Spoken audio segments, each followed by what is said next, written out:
There are 9 levels in this game. Most people are stuck on the first one. Some make it to the 5th. The last one is almost invisible. You will recognize yourself. The only question is, what level are you on? Level 1. The Civilian. You're 42. You walk into a shopping mall on a Saturday morning. You head to Skechers because there's a sale. The saleswoman smiles. She talks about memory foam. You nod. Color doesn't matter. The point is, your feet don't get tired. You pick gray. You pay $80. You carry the box to your car. At home, you put your old pair of the same shoes in the closet next to the new ones. You wore the old ones for 3 years. The sole wore down. Your wife said, time to replace them. You don't know what a drop is. You don't know what StockX is.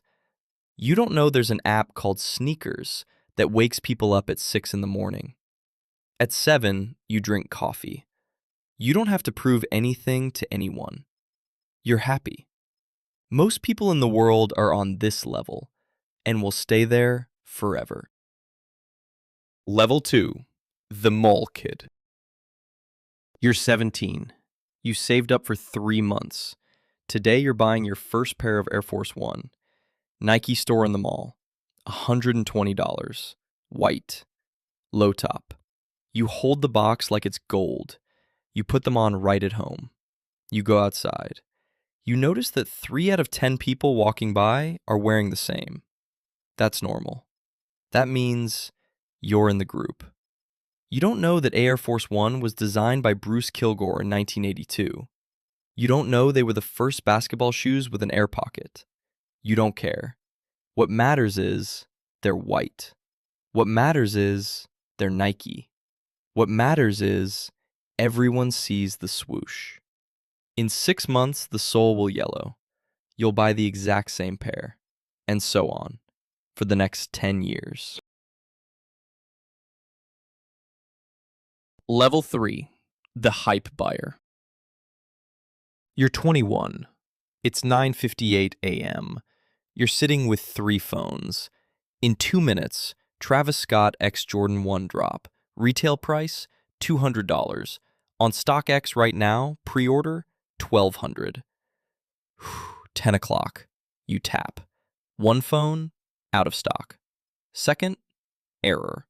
Third, you're in the queue, position 47,832. You wait. 40 minutes. Finally. Unfortunately, no luck. You go to StockX. You buy for $1,200. Card approved.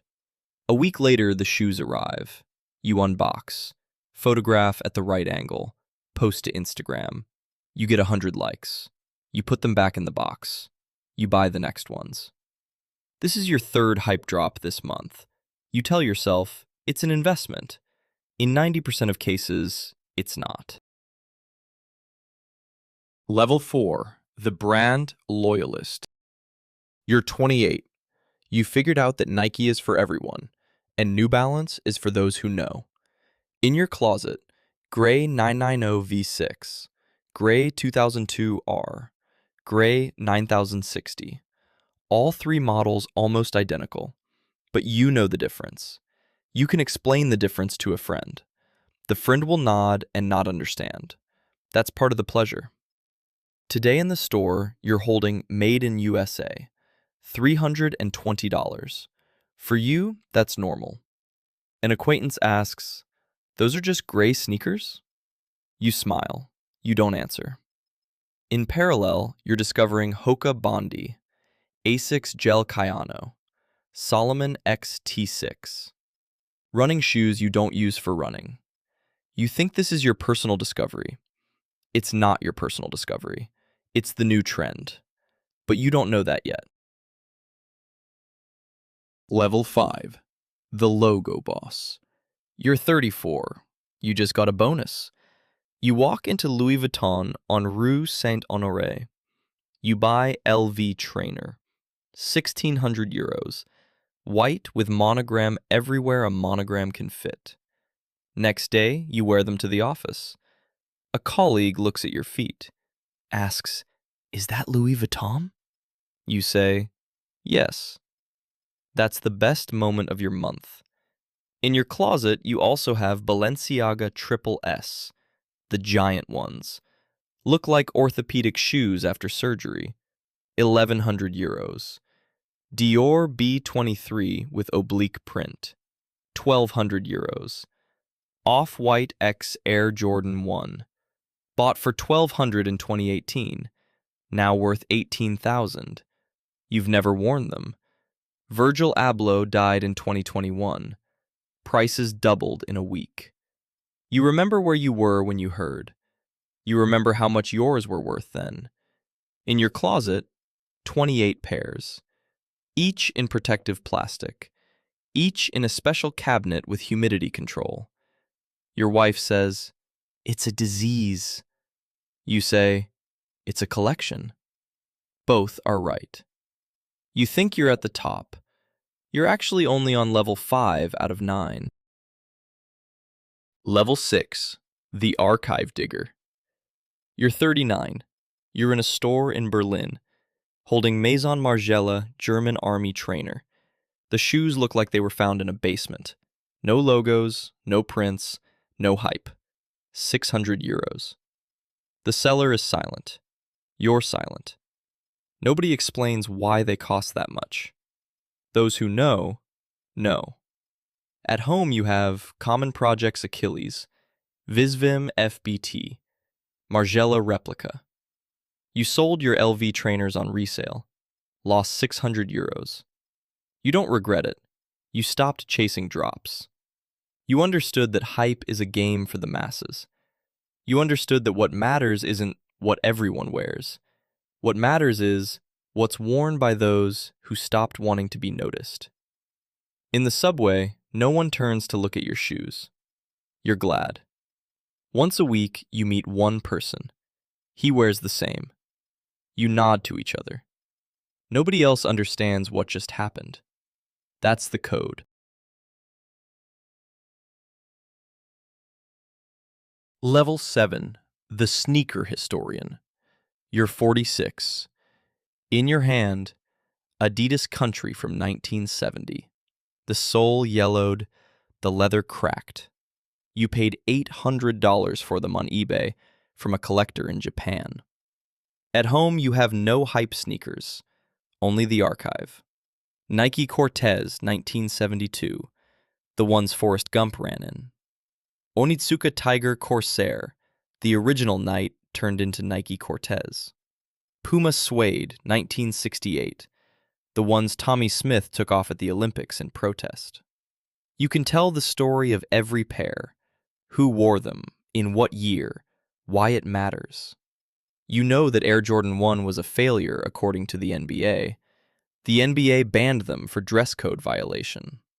Nike paid a $5,000 fine for every game, every time Jordan wore them.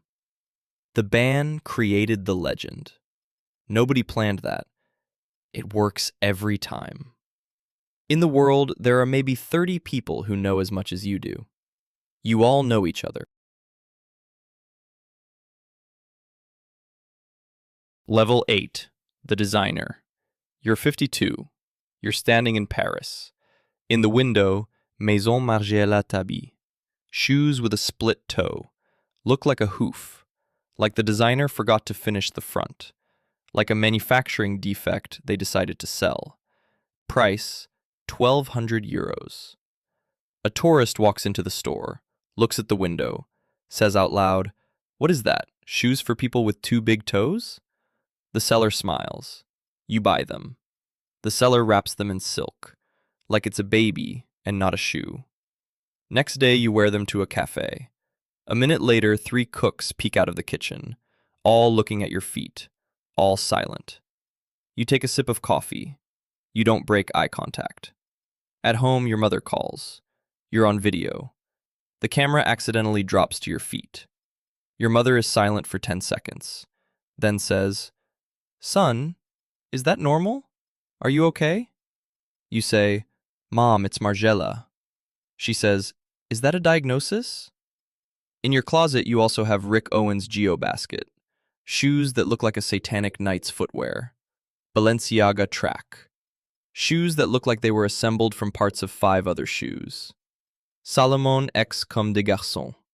Shoes you can't hike in and can't walk around the city in, but you can stand and think. Each pair is a statement. Level 9.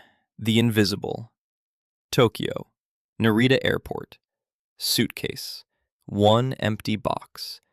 You waited 2 years. Train to Gifu. 3 hours. You decide not to explain the cost to your wife. Alley behind a rice shop.